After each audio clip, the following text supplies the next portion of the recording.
All right, let's talk Joe Flacco and the Cleveland Browns. Who would have thought we'd be talking about Joe Flacco in an NFL game this season? Filling in, and I would say played fine in this game. I think that there was some concern of, is it going to be a disaster? I think after the first drive we thought, is this going to be amazing? No, I thought he was fine. But you know what?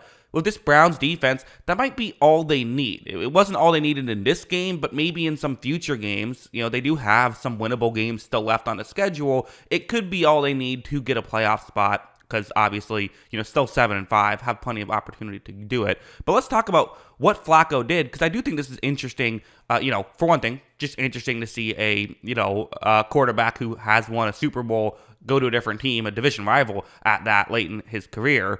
But also the fact that playoffs are still on, it's very much on the menu here is just interesting. But yeah, let's start off with this play. This is the stuff that Flacco's going to give you that I feel like, with all due respect to DTR and to PJ Walker, they weren't always giving you. Were, again, just a route trying to get into a gap in coverage over the middle here on this 3rd and 14.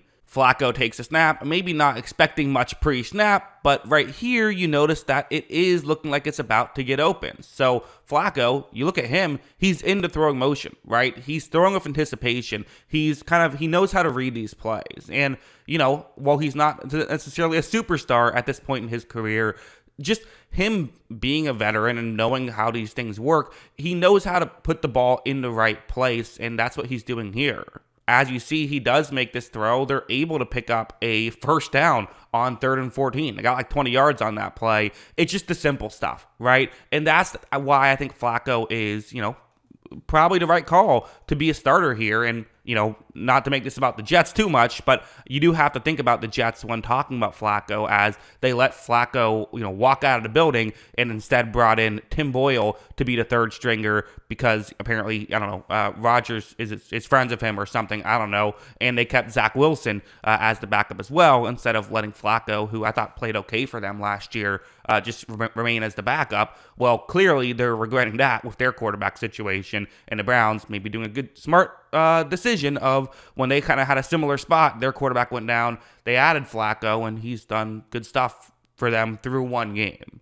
Like heading over here, this is another just good play. Again, understanding the situation. It's zone coverage, have a tight end trying to get into a gap in coverage behind the linebacker. Okay, sure, simple enough. Let's see how this works. Flacco is going to take the snap. He runs a play action. He looks down the field. He fires down the field to this spot where there is kind of a window, right? And it doesn't maybe necessarily look like there's that much separation, but the key thing to note is the linebacker has his back turned towards the quarterback. So tight end can play the ball, linebacker can't play the ball. Again, those are the little things that Flacco's going to notice that, DTR, with all due respect to him, I mean, again, he's a rookie. Like, I don't expect him to come in and it'd be crazy if he could read plays the way a 38-year-old veteran could read plays. But when you have a 38-year-old veteran, well, let's just throw him in there instead. As you see, very accurate throw. They were able to, move the ball down the field there. It's kind of almost a simultaneous possession type thing, but it was, a catch all the way, really. So there's definitely some good stuff there. Really strong first drive and that kind of thing for the Browns. There were some negatives as well, though. Like I said, it's not like he was coming in there and lighting the world on fire. He was playing like a backup quarterback, which usually means that you're not playing perfect every single time. And sometimes it wasn't even his fault. Like this one, it's a 3rd down and 9. You have a one-on-one matchup on the outside. Flacco's the kind of guy where he gives his receivers a chance. I think a big part of why he won a Super Bowl back in the day was how often he threw the ball up to Anquan Boldin, right? Like, hey, I'm going to give you a chance every time I can. Jacoby Jones, give you a chance every time I can kind of thing. And obviously it worked out for him. Well, on this play, it's Elijah Moore, so not exactly Anquan Boldin. But okay, let's see how it works out. Flacco takes the snap. He's going to look downfield and says, hey, one-on-one matchup, let's give it a shot. And right here, you're like, maybe he shouldn't be giving this a shot. I mean, it kind of looks good until you realize that he's not trying. He doesn't play for the Rams. He plays for the Browns. So there's a couple of yards of separation in the wrong way here for the Browns, which is not ideal. The ball was a little bit past the defender, which might have been even where Flacco was trying to hit it. Just make sure you overthrow the defender, and hopefully, Elijah Moore can get there. He didn't really come close, although he did pull back at the end there, which, I don't know, what maybe would have liked you to keep running just in case it is intercepted. You can knock the player out of bounds, but regardless. That is something that I think is worth noting with the Browns, is this is not exactly a flawless offense outside of the quarterback position. Like, even if Flacco comes in and plays all right, there's going to be other issues here. So I do think that's something worth noting if we're talking about the Browns as a playoff team potentially.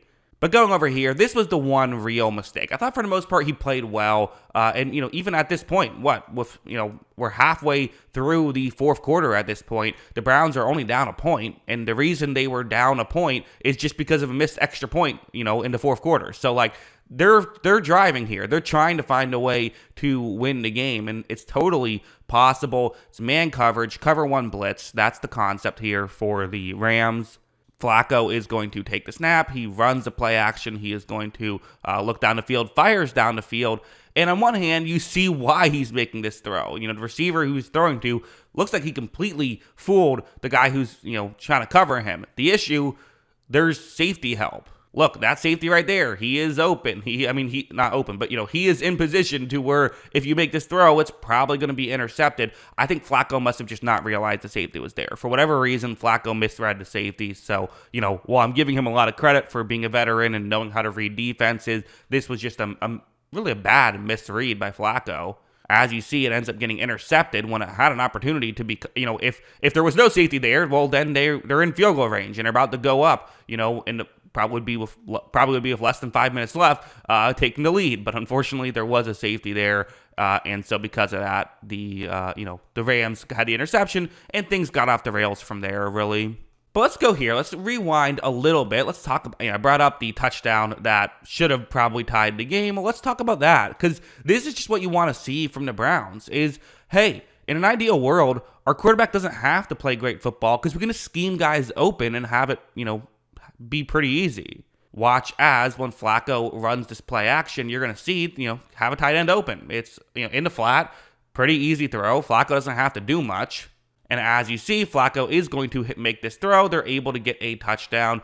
And that's what you want to see if you're a Cleveland fan, is just make things easy for Flacco. Flacco doesn't have to do too much. That's the ideal scenario. And I didn't think in this game Flacco had to do too much. He had to make a couple throws, and he did. And then he made the one big mistake that kind of cost them. So, again, he's not a star quarterback. You're not expecting him to win you a Super Bowl, even though he has won a Super Bowl and was a big reason the Ravens won a Super Bowl, back in 2012. That was a while ago. We're talking over a decade ago.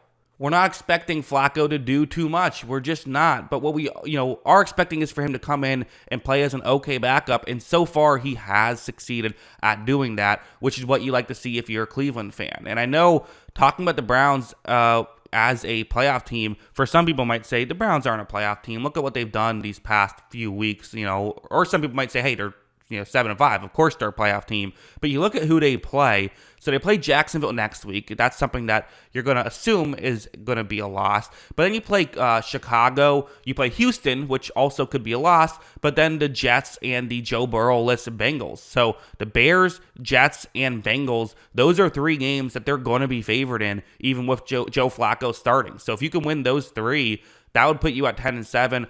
I don't know if that gets you in. I ran my ESPN playoff machine thing, and I had Denver also going 10-7, and they would get the 7th seed with the tiebreaker. But they're right in it. Cleveland's right in it. And, if Denver drops one more game, or if Cleveland can beat Houston, which isn't out of the question, then they're for sure in. I think 11 wins for sure gets you in. So, yeah. It's absolutely possible, and it's crazy to think with the absolute turmoil they've had at the quarterback position that they're still in it. There's crazy stuff. But yeah, those are my thoughts. What are yours? Let me know in the comments below. Always love hearing from you. And of course, as always, thanks for watching.